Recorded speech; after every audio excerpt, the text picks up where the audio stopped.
गजाननं भूतगणाधिसेवितं कपित्थजम्बो फलचारुभक्षणम् उमासुतं शोकविनाशकारिकं नमामि विघ्नेश्वरपादपङ्कजम् अखण्डमण्डलाकारं व्यापितं येन चराचरं तत्पदं दर्शितं येन तस्मै श्री गुरुवे नमः। सद्गुरु के सुमरन मात्र से नाशित विघ्न अनंत, ताते सर्व आरंभ में ध्यावत हैं सब संत। सियावर राम जय जय राम, मेरे मन बस्यो सीताराम। हरि ओम जय शंकरम। अपनी अपनी रचना को पवित्र करने के लिए बोलना हरि ओम। आप लोगों को कई दफा अवगत करवाया और जो लोग नहीं सुन पाए वो भी आज सुने कि हरि ओम एक महामंत्र है जिसमें निराकार और साकार दोनों आ जाते हैं। शास्त्रोक्त भगवान के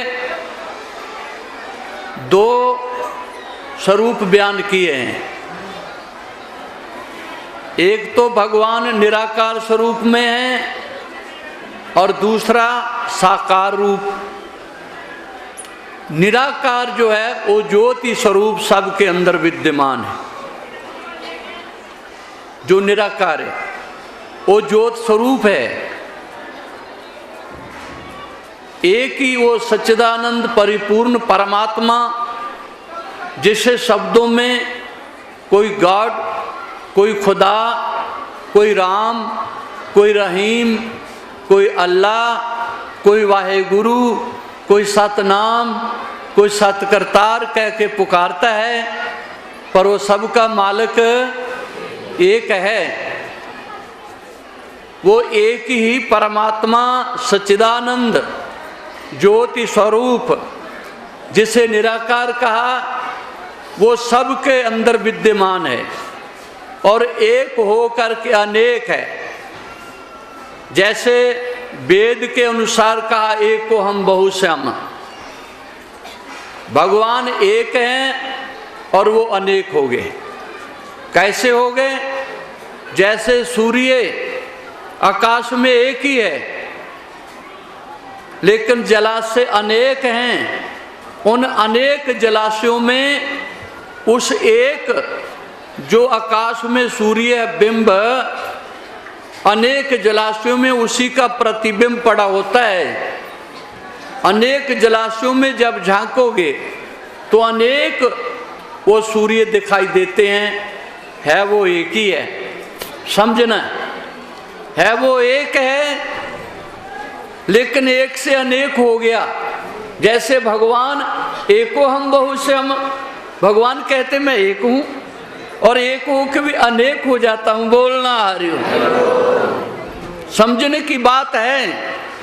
अनेक जल जो हैं, अनेक जलाशय हैं, उन अनेक जलाशयों में जब आकाश में जो सूर्य है वो अनेक होके भास रहा है, वास्तव में है तो एक। उस बिंब का प्रतिबिंब भी तो पड़ा हुआ है। हर जलाशय के अंदर अनेक जलाशयों में अनेक रूप में वो भास रहा है वो एक है। इसी तरह परमात्मा एक है और एक हो के अनेक कैसे है? और जितने भी संसार के अंदर प्राणी हैं, मैंने विश्व के समस्त प्राणियों के अंदर जो परमात्मा एक बिंब और उसी का जो प्रतिबिंब आत्मा, वो सबके अंदर विद्यमान है। बोलना हरि ओम। वो परमात्मा सबके अंदर आत्मा रूप होकर के विद्यमान है। वेद के अनुसार कह रहा हूं, शास्त्रोक्त कह रहा हूं, वेदोक्त कह रहा हूं। वेद भगवान कहता है एको देवा सर्वभूतेषु गूढ़ा सर्वव्यापी सर्वभूत अंतरात्मा। वेद भी यही कह रहा है जो मैं कह रहा हूं आप लोगों की सेवा में। बोलना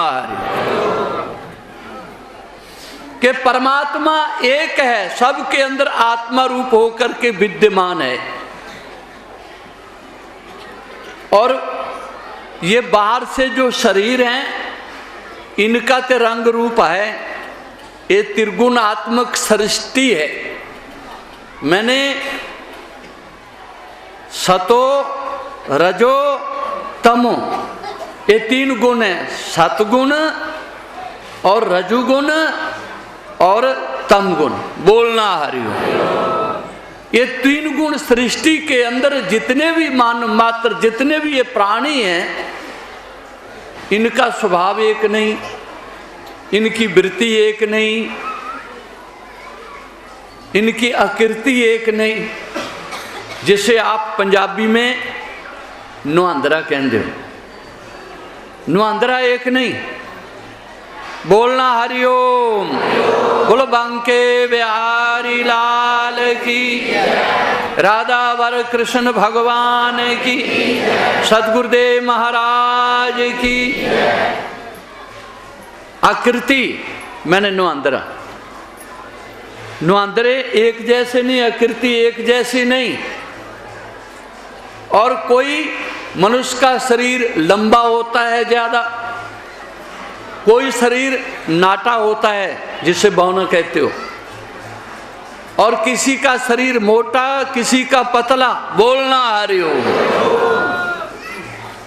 किसी का रंग गोरा किसी का काला, है ना। ये रंग रूप जो हैं ये शरीरों के हैं, ये त्रिगुणात्मक सृष्टि के अंदर।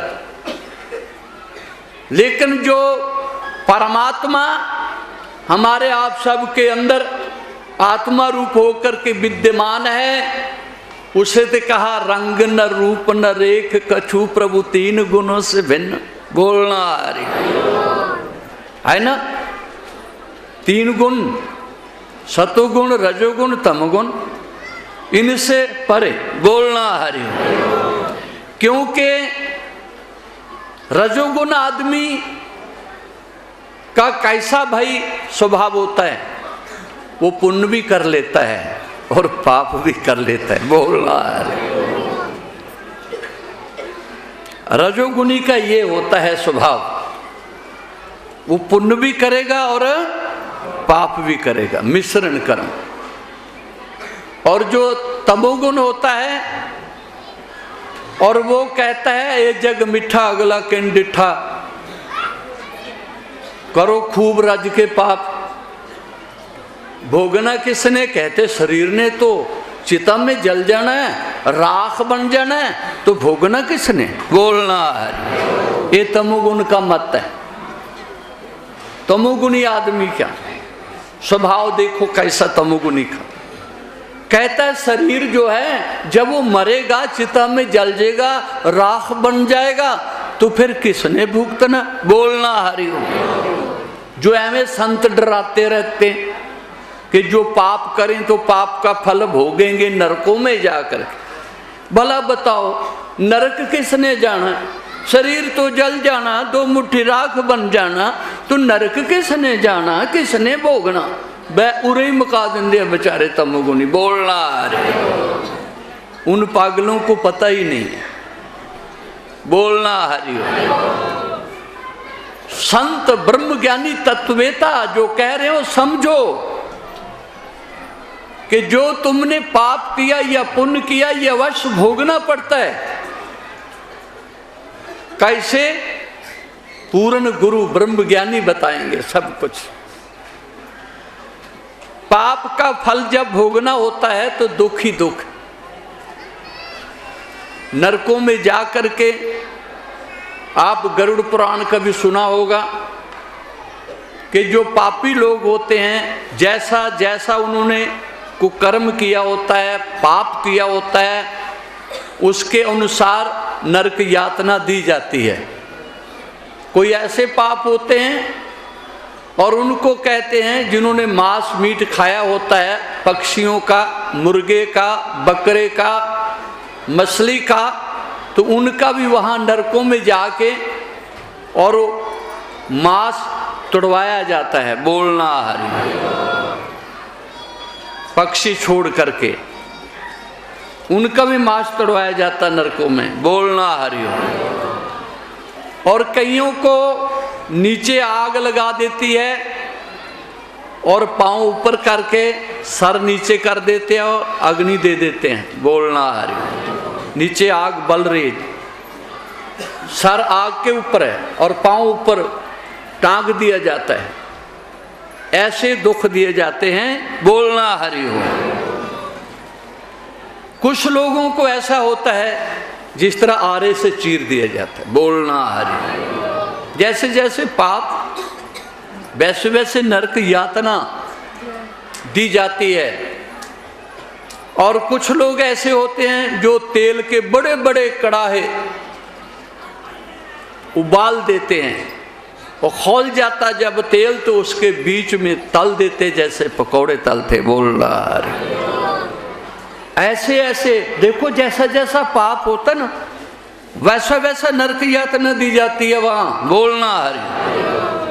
कईयों को कुंभी नरक में, कईयों को पाक नरक में, रौरप नरक में। एक नरक है, वहां कई नरक हैं। उन नरकों में यातना दी जाती है। बोलना हरि।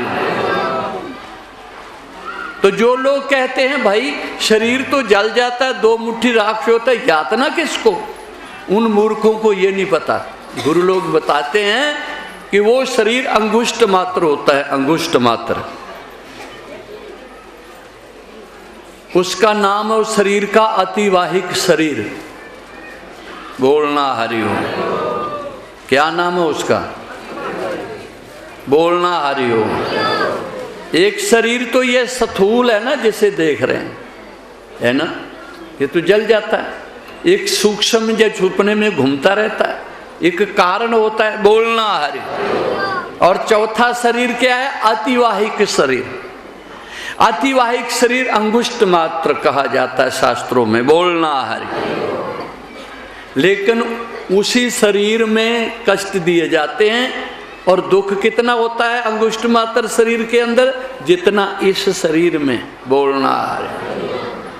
जैसे स्थूल शरीर को कोई कांटा चुभता है, कील लग जाता है या गिर जाता है और दुख होता है, दर्द होती है ना इस शरीर में, ऐसे जो अंगुष्ठ मात्र का शरीर कुदरत देती है ना अतिवाहिक नरक भोगने के लिए, तो इस अंगुष्ठ मात्र शरीर में भी, अतिवाहिक शरीर में भी महान दर्द होती है जैसे स्थूल शरीर में होती है। कोई गुमराह ना रहे भाई। बोलना हरि। चेत जाओ, जाग जाओ। कोई गुमराह ना रहे कि करी जाओ पाप जो मर्जी, शरीर ने जल जाना, 2 मुट्ठी राख होना, किन्ने भोगना।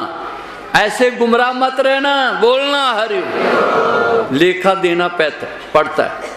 तो इस बानी में देखो शब्द, बड़े प्यारे शब्द गुरबानी के अंदर महान दिव्य शब्द हैं। गुरुमुखी में, पंजाबी में, धर्मराज जब मांगियो लेखा क्या मुंह ले जाएगा, है ना लिखा भाई।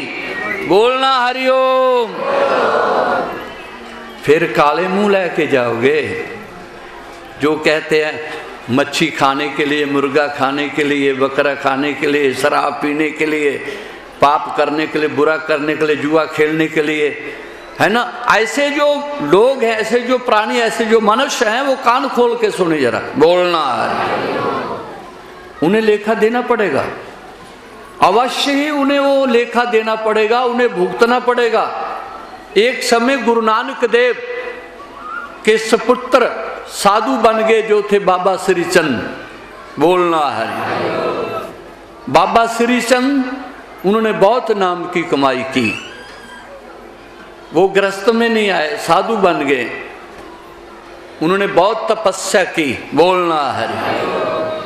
तो वो अपने भजन पर बैठे हुए हैं, जो लोग आ जाते हैं उनके पास, उनको सत्संग सुनाते हैं, उनका मार्गदर्शन करते हैं, कि पाप मत करो, बुरा मत करो, शराब मत पियो, जुआ मत खेलो, मांस मीट मत खाओ, चोरी मत करो, समझाते हैं।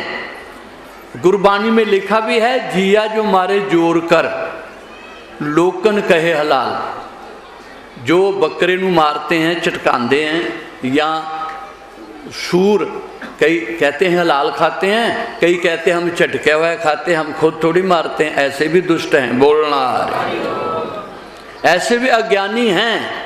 ऐसी दलील देने वाले जो होते हो खतरनाक आदमी, उनसे बचो जरा। बोलना वो गुरबानी को भी नहीं मानते। गुरबानी में लिखा, मन्ने की गत कही न जाए, जो मन्नेगा गति ओदी होनी, जरा नहीं मन्नेगा ओदी गति नहीं। बोलना हरिओम। तो क्या लिखा गुरबानी में, जिया जो मारे जोर कर लोकन कहे हलाल। लोगों को कहते असी थोड़ी, असी तो होटल तो लिया मरिया मराए रिजया रजाए। बोलना हरि। या कहते झटकइये कोल गए थे, उन्हें बकरा कट्टिया था, ये मुर्दा लिया है। बोलना हरि। देखो दलील कैसी है, कितना शैतान है मन है। बोलना हरि। कि हम काटा नहीं है, हम कटा कटाया चटकइये से लाए। उनके लिए गुरबानी कह रही है, जिया जो मारे जोर कर लोकन कहे हलाल। अरे लोगों को कहना हमने कटा, हम चटकइये दा खाते हैं या हलाल खाते हैं, ये बहुत बुरी राय है। गुरबानी कहती है ये बड़ी भारी अज्ञानता है, बड़ी भारी भूल है। ऐसे लोगों से बचो। आगे सुनो गुरबानी क्या कह रही है। जिया जो मारे जोर कर लोकन कहे हलाल, दफ्तर लेखा मंगना, फिर क्या हो वे हवाल। तेरा उथे बही खाता, हाँ गया वक्त हाथ आता नहीं, सदा ऐस दौरा दिखाता नहीं। यहाँ के नाते यहाँ रहेंगे, फिर वहाँ पर नाता कोई ना रहेगा। बोलना करनी आपो अपनी, क्या नेड़े क्या दूर। गुरु नानक देव जपजी साहब में भी यही कह रहे हैं जो मैं आप लोगों के समक्ष कह रहा हूं। बोलना आ रही हो। महापुरुषों की वाणी, भाषा, बोली, शैली भिन्न होती है, सिद्धांत सबका एक होता है। बोलना हरिओम। समझो, ये जरा सरल पंजाबी में कह दिया कि दफ्तर लेखा मंगना, फिर क्या होवे हवाल। फिर कहा, जो रंग लगे कपड़े जामा होए पलीत। कहते एक छिट खून दी पड़ जाए कपड़े ते चोले ते, तो सारा चोला ही बर्बाद खराब हो जाता है। बोलना हरि। पलीत, जा रंग लगे कपड़े जामा होए पलीत, जो रत पीवे मानसा तिन क्यों निर्मल चीत। सतनाम श्री वाहेगुरु। जो अंडियां दा रथ, बकरियां दा रथ, मुर्गे दा रथ पीने वाले, उनके लिए गुरबानी कहे। बोलना हरि ओम। आखो सतनाम श्री वाहेगुरु। जो रत पीवे मानसा, है मनुष्य, मनुष्य हो के पशुओं की रत, पक्षियों की रत, बड़ा भारी पाप है। बोलना हरि। मनुष्य हो के बताओ, जो रत पीवे मानसा तिन क्यों निर्मल चित। ऐ मनुष्य, फिर तेरा निर्मल चित कभी हो ही नहीं सकता। बोलना हरि। फिर आगे के लिखा, सुरापान। सुरापान पता किसे कहा? शराब को। ए जरा जड़ा मदरा पीने वाला ने शराब कान खोल के सुना, फिर घर सुनाया करो, बाजारां च भी दुकानां ते भी। हाँ